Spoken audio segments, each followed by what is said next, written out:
सवाल नंबर 1, किस दरख्त को मुबारक दरख्त कहा गया है? आपके ऑप्शन है ये: ए आम का दरख्त, बी खजूर का दरख्त, सी अंजीर का दरख्त, डी जैतून का दरख्त। आपका टाइम शुरू होता है अब।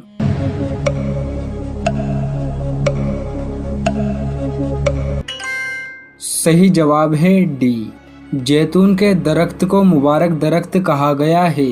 सवाल नंबर 2, आबे जमजम कौन से नबी की एड़ियाँ रगड़ने से जारी हुआ था?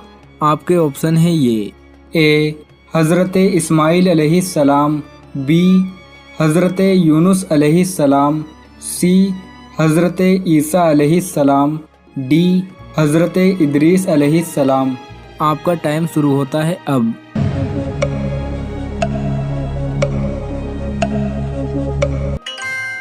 सही जवाब है ए, आबे जमजम हज़रत इस्माइल अलैहिस्सलाम की एड़ियाँ रगड़ने से जारी हुआ था। सवाल नंबर 3, इंसान के अलावा मरने के बाद और किस मखलूक से हिसाब किताब होता है?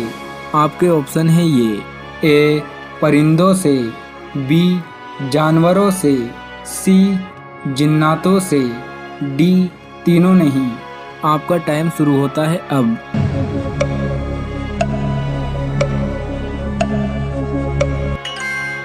सही जवाब है सी, इंसानों के अलावा मरने के बाद जिन्नातों से भी हिसाब किताब होता है। सवाल नंबर 4, इंसानी जिस्म का सबसे ताकतवर हिस्सा कौन सा है? आपके ऑप्शन है ये: ए दिमाग, बी दिल, सी नाक, डी आँख। आपका टाइम शुरू होता है अब।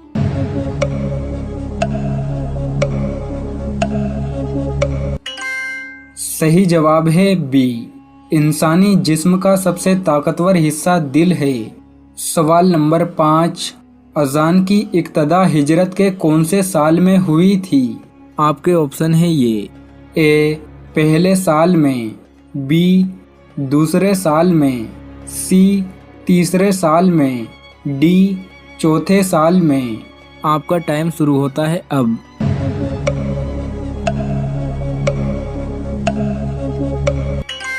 सही जवाब है ए, अजान की इब्तिदा हिजरत के पहले साल में हुई थी।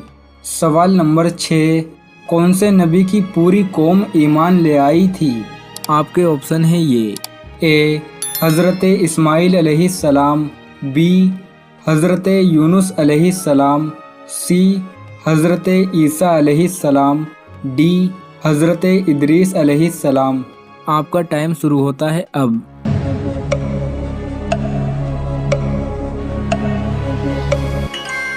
सही जवाब है बी, हज़रत यूनुस अलैहिस्सलाम की पूरी कौम ईमान ले आई थी।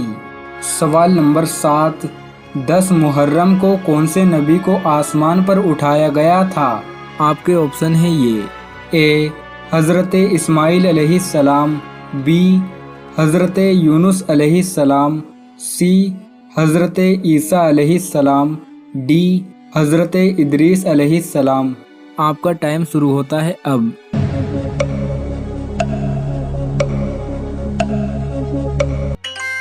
सही जवाब है सी, 10 मुहर्रम को हज़रत ईसा अलैहिस्सलाम को आसमान पर उठाया गया था। सवाल नंबर 8, कौन से नबी जन्नत में टहलने गए फिर दुनिया में वापस नहीं आए? आपके ऑप्शन है ये: ए हज़रत इस्माइल अलैहिस्सलाम, बी हज़रत यूनुस अलैहिस्सलाम, सी हज़रत ईसा अलैहिस्सलाम, डी हज़रत इदरीस अलैहिस्सलाम। आपका टाइम शुरू होता है अब।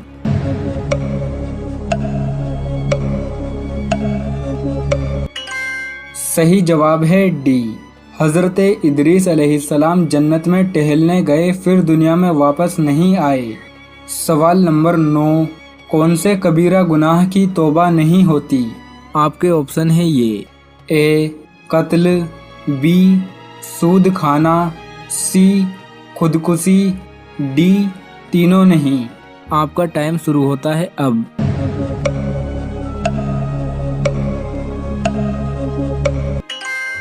सही जवाब है सी, खुदकुशी की तौबा नहीं होती, क्योंकि इंसान तौबा करने के लिए जिंदा ही नहीं बचता। सवाल नंबर 10, इस्लाम में माँ के पाँव चूमना कैसा है?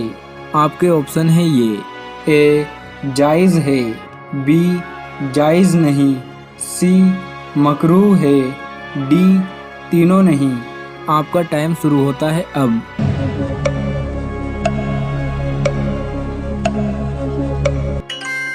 सही जवाब है बी, इस्लाम में माँ के पाँव चूमना जायज़ नहीं। सवाल नंबर 11, कौन से नबी गैब की खबर दिया करते थे? आपके ऑप्शन है ये: ए हज़रत इस्माइल अलैहिस्सलाम, बी हज़रत यूनुस अलैहिस्सलाम, सी हज़रत ईसा अलैहिस्सलाम, डी हज़रत इदरीस अलैहिस्सलाम। आपका टाइम शुरू होता है अब।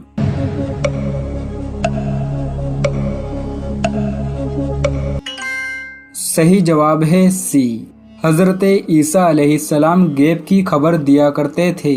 सवाल नंबर 12, कुरान मजीद की माँ किस सूरह मुबारक को कहा जाता है? आपके ऑप्शन है ये: ए सूरह रहमान, बी सूरह जिन, सी सूरह फातिहा, डी सूरह बकरा। आपका टाइम शुरू होता है अब।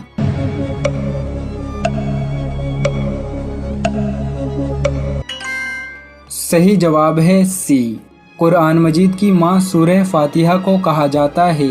सवाल नंबर 13, हज़रत दाऊद अलैहिस्सलाम की कौम के लोग अल्लाह के अज़ाब से कौन सा जानवर बन गए थे? आपके ऑप्शन है ये: ए शेर, बी गधा, सी बंदर, डी खरगोश। आपका टाइम शुरू होता है अब।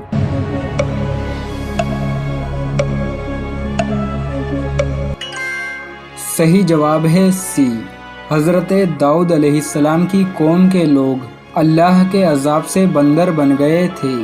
सवाल नंबर 14, जहन्नुमी लोगों का लिबास किस चीज़ का बना होगा?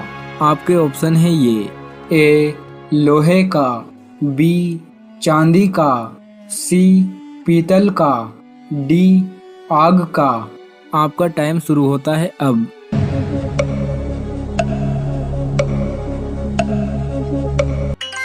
सही जवाब है डी, जहन्नुमी लोगों का लिबास आग का बना होगा। सवाल नंबर 15, कौन सा जानवर फरिश्तों को देखकर बोलता है? आपके ऑप्शन है ये: ए तोता, बी बिल्ली, सी मुर्गा, डी बकरा। आपका टाइम शुरू होता है अब।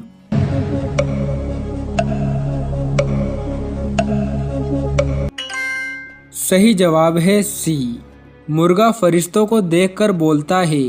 कौन से नबी की कौम पत्थर बन गई थी? आपके ऑप्शन है ये: ए हज़रत लूत अलैहिस्सलाम, बी हज़रत सुलेमान अलैहिस्सलाम, सी हज़रत इब्राहीम अलैहिस्सलाम, डी हज़रत याहिया अलैहिस्सलाम। आपका टाइम शुरू होता है अब।